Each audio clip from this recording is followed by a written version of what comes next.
the European Union, they had an event planned in Israel, or as we should say, occupied Palestine, and they had to cancel it because they didn't want the Israeli security minister Ben-Gvir showing up. It's this fellow over here, right? So it's kind of funny, right? Because they posted on Twitter. I'll explain to you, right? So here's the EU and Israel official Twitter account, right? And they say the EU delegation to Israel is looking forward to celebrating Europe Day on May 9th, as it does every year. Regrettably, this year we have decided to cancel the diplomatic reception, as we do not want to offer a platform to someone whose views contradict the values that the European Union stands for.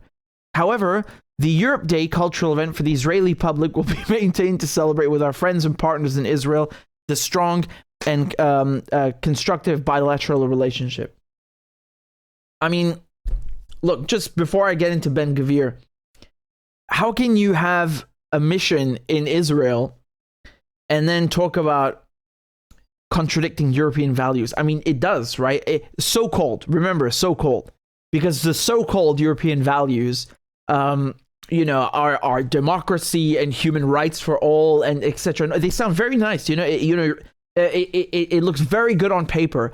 The problem is that by having a mission in Israel, you are insulting the Palestinians and you are contributing to the Israeli occupation. You are legitimizing the Israeli occupation. You are validating the oppression of the Palestinians in an apartheid system. So whether Ben-Gvir exists or not, or whether Ben-Gvir comes to your reception, is kind of irrelevant, really, because by being there, by having this mission, you are contradicting European values. So let's just set that straight, okay? Now, when it comes to Ben-Gvir, I was actually looking up where he's from originally, because the Israelis are colonizers, and he's actually, I think, part Kurdish and part Iraqi. Right, so his parents are one of them is an Iraqi Jewish immigrant, and the other one is Kurdish.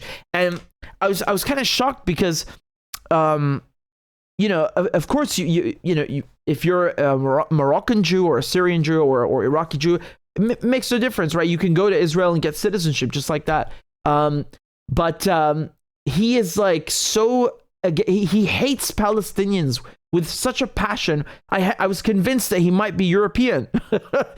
I mean, in the end, does it really matter? I've always said this, that whether you're a colonizer from next door or a colonizer from 2,000 miles away, what difference does it make? You're still a colonizer. So it doesn't change its fact. But he really hates Palestinians. So this guy's so extremist that even the European Union, with its mission in Israel, had to cancel it. This guy, that's how bad he is, right? Just to give you some examples, there was an Israeli, a Jewish settler who killed a Palestinian man who murdered him in the 90s, and he was his lawyer, right? So he was defending him for murdering a Palestinian. We talked about that case, a few months ago, because the grandson of that man the Palestinians killed ended up, shooting Jewish settlers or Israeli settlers. In any case, another thing that Ben-Gvir has done, he would go to Sheikh Jarrah, which is this neighborhood in East Jerusalem. Remember, even if you accept Israel and you accept the United Nations partition plan of 1947, East Jerusalem is not Israeli. Jerusalem is not allowed to be occupied by Israel. There are multiple UN Security Council resolutions declaring very clearly that Israel has no legitimacy. Its laws are null and void. Its annexation of Jerusalem is null and void. So from a legal point of view, in addition to a moral and ethical one, Israel has no right whatsoever to be kicking people out of their homes in East Jerusalem. I don't care what their reason is. They have no jurisdiction. This guy, Ben-Gvir, he goes and sets up a tent in Sheikh Jarrah, in that neighborhood, outside the homes of the Palestinians that they're trying to kick out so that Israeli Jewish settlers can move in and take their homes.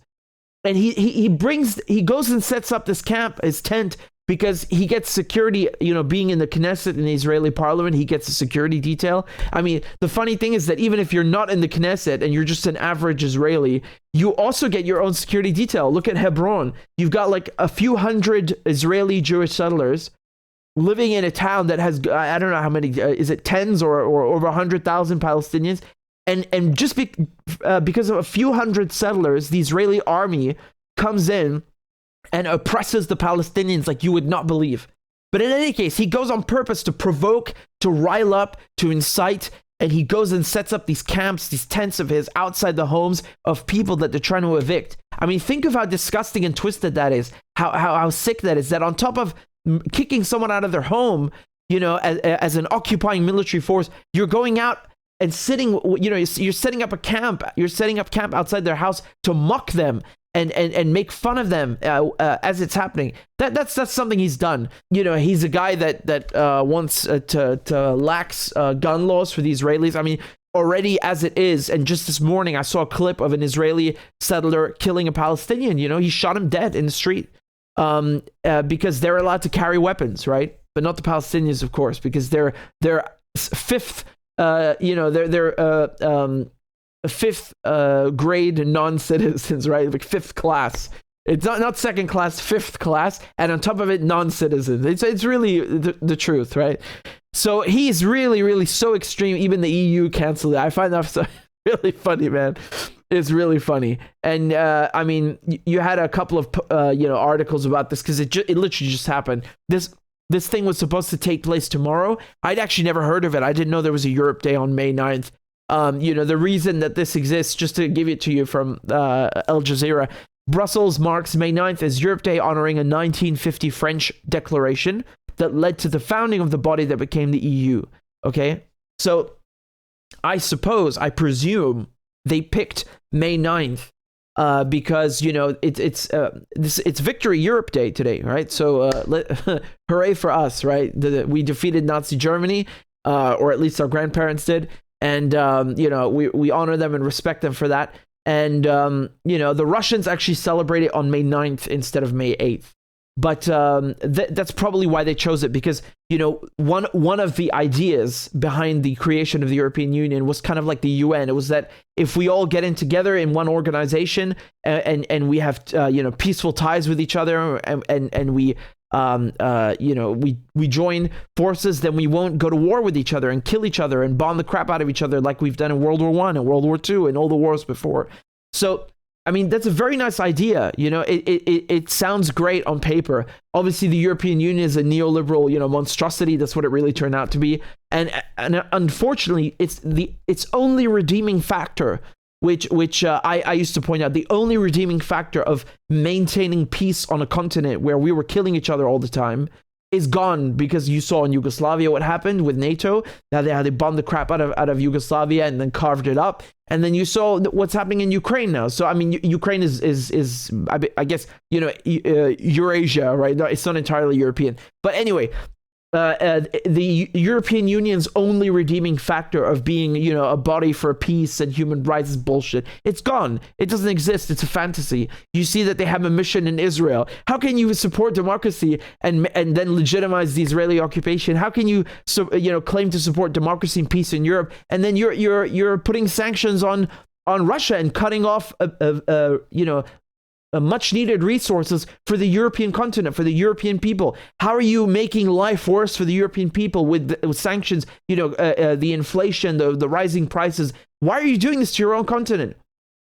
It's a whole bunch of hypocrisy. But in any case, I just wanted to to give you this latest news. This guy is really he's really a piece of work, this Ben-Gvir. I mean, he's really a disgusting troll. I have nothing more to say.